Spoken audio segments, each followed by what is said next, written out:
Hey, I'm on a roll. Anyway, buckle in. The roller coaster is here.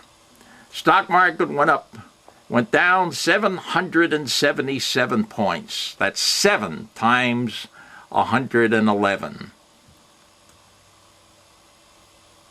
And it goes up 500 points the next day. That's a roller coaster. There are people that are stepping in, putting their money down, then taking a profit and getting out again. So this will happen as they play their little games. Now, what about you and me? Here I am, sort of retired, right? And I've got to worry about things. Nothing comes easy. I'm going to try to earn a few dollars here and there. I have to supplement my income. Other people can do the same. You can retire and you can still earn a little bit of money. But I'll try. Maybe I'll do good, maybe I won't. In the meantime, I've got my writing. I've got my poetry. I've got my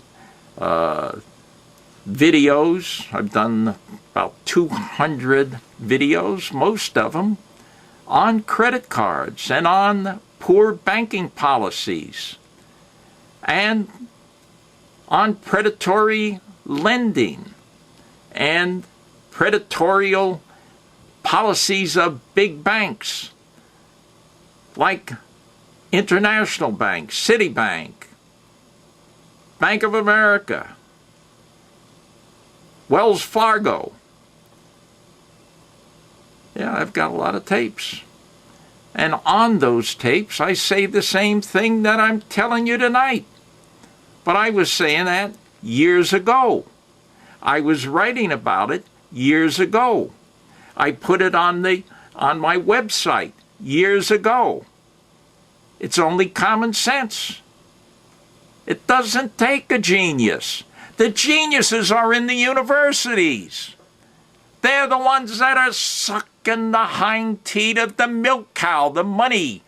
They're the ones that are being paid all the time, and they have tenure and you can't get rid of them. But they're teaching people, teaching students, these asinine philosophies. Something for nothing. Or, hey, if that guy makes a lot of money, let's make him share it with all of us. We'll sit back and let him work. You know, you have a team of horses. Let's say it's a 4-horse team. And you decide to save the strength of 3 horses and let 1 horse pull the whole load. Yeah, he may do it. But it's not a good philosophy. And as you read your daily papers and listen to them weeping and wailing on TV, your biased media, just sit back and say, well, you guys are full of horse manure. It doesn't make sense. You yourself, you work at your job, or you go out and you look for another job. Now me, when I was young, I took any job. I knew what I could do, but if one thing wasn't available, hell, I rake leaves, shovel snow, mow lawns. It doesn't matter. Make the money and quit the crying. Take what you can while you can, and always keep your eyes open for better. Don't depend on the government. They're preaching more and more to you that the government should take care of you. But remember, you're the government. At least up to now you are. You may wake up one morning and find out you no longer are the government, that someone else holds control, that someone else has total control, and that you have no say-so.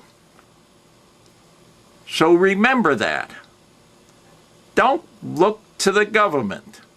Look to yourself. And do what's best for you and your government.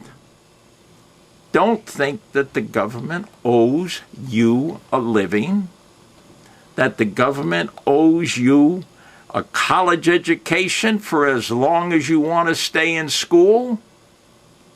No. You'll feel better if you earn what surrounds you. You just have to tighten your belt. You have to learn to say no to certain things. They've taught you that debt is good. The credit card companies advertise it all the time. Buy it now. But by the time you finish paying off your credit card at 22% interest, that item you bought on sale where you thought you were saving $50, you'll pay $150 in interest. That's stupidity, isn't it?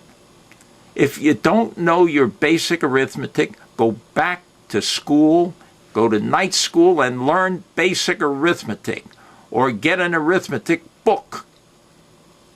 The numbers 1 to 10 can tell you more about your life and steer you on a straight course than all the fancy figures, all the fancy equations that they put into a computer and then say, oh, the country can afford this, you can afford that, the country can give these loans, there's so many people have failed, so many will do. So many people will fail is the only prediction where they're right. Only they're usually way underestimating what happens, or circumstances beyond your control happen, and then you fail. No, folks, take care of yourself and don't listen to promises. You're not interested in promises. You're only interested in a person who does the job that he's if we talk politics, that he's elected to do. And you don't want his promises that he's going to do everything for you. What you want is the opportunity to do things for yourself. Government takes away opportunity. Hold on to it for as long as you can. Hold on to your ideals and opportunity.